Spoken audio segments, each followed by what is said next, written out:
জয়ন্তদা, বুদ্ধদেব ভট্টাচার্য প্রয়াত, আমরা জানি দীর্ঘ রোগভোগ এবং মাঝে মধ্যে হাসপাতালে ভর্তি হতে হয়েছিল। এই খবর জানার পর প্রথমেই কোন কথাটা মনে পড়ল?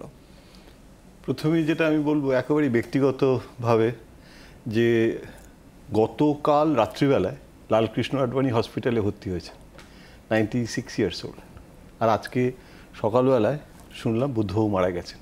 দুটো সম্পূর্ণ আলাদা ঘটনা, আলাদা ব্যক্তিত্ব, কিন্তু রাজনৈতিক শিষ্টাচার কাকে বলে সেটা দিল্লিতে আমি দেখেছিলাম। জ্যোতিবাবু বললেন বারবারিক আনসিভিলাইজড গভর্নমেন্ট, বাজপেয়ী গভর্নমেন্টকে। আমি কোনোদিন যাব না বাজপেয়ীজির সঙ্গে দেখা করতে। বুদ্ধবাবু জোর করে বাজপেয়ীজিকে বললেন যে আপনাকে যেতে হবে, কেননা রাজনৈতিক মতাদর্শগত ফারাক যাই থাক না কেন, আমাকে রাজ্যটা চালাতে হবে, আপনাকেও, মানে তখন মুখ্যমন্ত্রী জ্যোতিবাবু, আর বুদ্ধবাবু হবেন ভাবি মুখ্যমন্ত্রী। নিয়ে গেল, আডবাণীজির সঙ্গে সম্পর্ক অসাধারণ গড়ে তুললেন। এমন সম্পর্ক হলো, হলদিয়া পেট্রোকেমিক্যালের জটিলতা, উপপ্রধানমন্ত্রীর নর্থ ব্লকের ঘরে বৈঠক হচ্ছে, বুদ্ধবাবু নেই, আডবাণী বৈঠক করছে জটিলতা তাড়ানোর জন্য। রামনায়ক পেট্রোলিয়াম মিনিস্টার, তাকে ডেকে পাঠিয়েছে, সব অফিসাররা এসো, এক্ষুনি পশ্চিমবঙ্গের পেট্রোকেমের জটিলতা দূর করতে হবে। কেন তোমরা ফাইল আটকে রেখেছো? কেন না, বুদ্ধবাবু বলেছে। তো বললাম যে আপনি একটা কমিউনিস্ট মুখ্যমন্ত্রী, যিনি তখন হননি, হবেন, জ্যোতিবাবু এসে ইন্ট্রোডিউস করলো আডবাণীর কাছে। বলছে যে এইরকম লোক আমি দেখিনি, আমি কোনো কমিউনিস্ট মুখ্যমন্ত্রীকে বাড়িতে তো কখনো লাঞ্চ খাওয়াইনি। তো বুদ্ধবাবুকে খাইয়েছিলেন। তো আমি আডবাণীকে বললাম যে দুপুরবেলা খেতে আসছে, আমি চলে আসবো আপনার বাড়িতে, এক্সক্লুসিভ স্টোরিটা করতে হবে। তো বললো দেখো আমি হোস্ট, তুমি এসো না, ও খুব সেন্সিটিভ ব্যক্তিত্ব, ওর ভালো লাগবে না, মনে হবে আমি তোমাকে অ্যাডভান্স খবর দিয়ে দিয়েছি, তুমি বিকেলে 4টে নাগাদ এসো, আমি তখন বলবো আমার কেমন লাগলো, এটা তো ফার্স্ট লাঞ্চ। তো মিসেস আডবাণী ছিলেন, মেয়ে ছেলে, মানে বুদ্ধবাবু এমনিতেই যে একটা প্রচণ্ড হই হই করে আড্ডাবাজ, সে তো সৌমিত্রদা আছেন, এখানে আরও অনেকে আছেন, তারা আরও ভালো বলতে পারবেন, কিন্তু খুব অল্প খেলেন সব কিছু। কিন্তু ওই যে একটা সম্পর্ক, আমি না অবাক হয়ে দেখেছি যে রাজনৈতিক অস্পৃশ্যতা, যেটা এখন এত অসহিষ্ণুতার মধ্যে, এত তুতু ম্যায়ের মধ্যে, এত কেন্দ্র রাজ্য সংঘাতের মধ্যে, আডবাণীজির সঙ্গে শুধু নয়, বাজপেয়ীজির সঙ্গেও, এটা কিন্তু আজকের রাজনীতিতে ক্রমশ অপ্রাসঙ্গিক হয়ে যাচ্ছে। অত্যন্ত গুরুত্বপূর্ণ দিক, এবং তারই সঙ্গে কিন্তু সম্পর্কের নিরিখে কোথায় দাঁড়িয়ে রয়েছে সে কথা বললেন। প্রত্যেকের কাছেই আসবো। গৌতম ঘোষ আমাদের সঙ্গে রয়েছেন। গৌতম দা, বিশেষ কোনো স্মৃতি, বিশেষ কোনো ঘটনা বুদ্ধবাবুকে কেন্দ্র করে?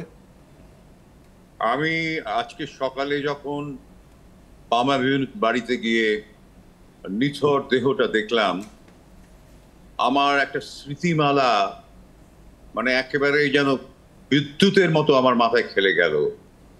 বহুদিনের সম্পর্ক, একসাথে আমরা অনেক সরকারি প্রজেক্ট আমরা একসাথে এক্সিকিউট করেছি।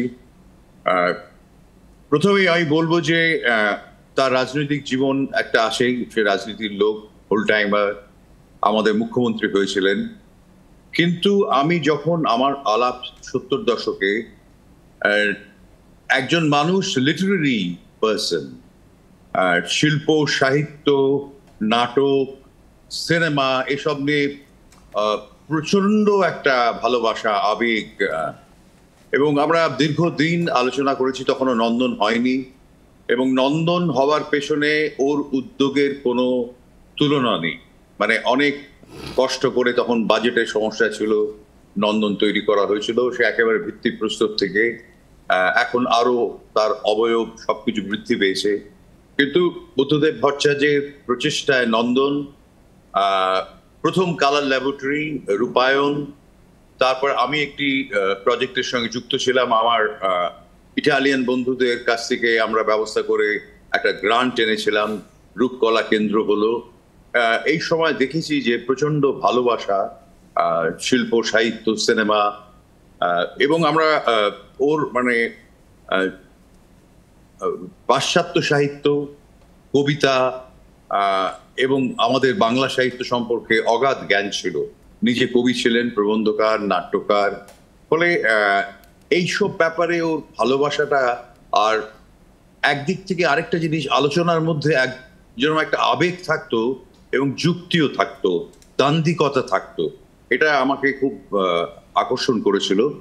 এবং অনেক কিছু, বইমেলা নিয়ে আপনারা সকলেই জানেন যে কিভাবে উদ্যোগ নেওয়া হয়েছিল বইমেলার, এবং বইমেলাকে বিভিন্ন জেলা স্তরে নিয়ে যাওয়ার পেছনে বুদ্ধদেব ভট্টাচার্যের একটা বিরাট অবদান ছিল। আমার সঙ্গে ব্যক্তিগত বন্ধুত্বর মতো ছিল, আমার থেকে কয়েক বছরের বড়, প্রায় বন্ধুর মতোই আমরা আলোচনা করতাম। মূলত শিল্প, সাহিত্য, সিনেমা পাগল ছিলেন। এবং এবারে যে আমরা 30 বছরের ফিল্ম ফেস্টিভ্যাল হবে ডিসেম্বর মাসে, তার সূচনা কিন্তু বুদ্ধদেব ভট্টাচার্যের হাত ধরে। এখন অনেক কলেবর বৃদ্ধি পেয়েছে ফেস্টিভ্যালের। এবারে আমাকে চেয়ারম্যান করা হয়েছে। আমার মনে পড়ছে যে প্রথম যে সোসাইটি হয়েছিল, আমি ফাউন্ডার চেয়ারম্যান হয়েছিলাম, সেটা ওনার রিকোয়েস্টেই। এবং আমরা চেয়েছিলাম যে আমাদের কলকাতার নিজস্ব ফেস্টিভ্যালকে যাতে একটা আন্তর্জাতিক মানে নিয়ে যাওয়া। এছাড়া আপনারা জানুন, ফিল্ম মেকার হিসেবে আমি বলছি যে অত্যন্ত গুরুত্বপূর্ণ কতগুলো চলচ্চিত্র, সত্যজিৎ রায়, মৃণাল সেন, রাজেন তরফদার, তরুণ মজুমদার, বুদ্ধদেব দাশগুপ্ত এবং আমার অনেক কটা গুরুত্বপূর্ণ চলচ্চিত্র কিন্তু বুদ্ধদেব ভট্টাচার্যের উদ্যোগেই হয়েছিল। বিশেষ করে পদ্মা নদীর কথা বলছি, যে উনি মানিক বন্দ্যোপাধ্যায়ের লেখার অসম্ভব ভক্ত ছিলেন। এটা নিয়ে আমরা অনেক আলোচনা করেছি। একদিন আমায় বললেন, আপনার ইচ্ছে করে না পদ্মা নদীর মাঝি করতে? আমি একজনের কাছে শুনলাম আপনি ইচ্ছে প্রকাশ করেছেন যে পদ্মা নদীর মাঝি ছবি করবেন, এবং সেটা এমন ভাবে উদ্যোগ নিয়ে আমাকে প্রায় ইনসিস্ট করে বলে এটা করতে হবে। আমি বললাম, পদ্মা নদীর মাঝি তো পদ্মা ছাড়া হয় না। বলে আপনি জোগাড় করুন, পদ্মা পারে ওপারের কোনো প্রয়োজক জোগাড় করুন। আমরা আমার মনে হয় এটাই প্রথম যৌথ প্রযোজনা, অফিসিয়াল যৌথ প্রযোজনা। এবং এই ছবিটা নিয়ে ওর প্রচন্ড আবেগ ছিল ছবিটা, এবং উনি খুব খুশি হয়েছিলেন কারণ ছবিটা অনেক পুরস্কার পেয়েছিল, এবং কমার্শিয়াল খুব ভালো চলেছিল দুই বাংলায়। প্রচন্ড আবেগ ছিল। বাংলার আওয়াজ, বাঙালির আবেগ, জি 24 ঘন্টা।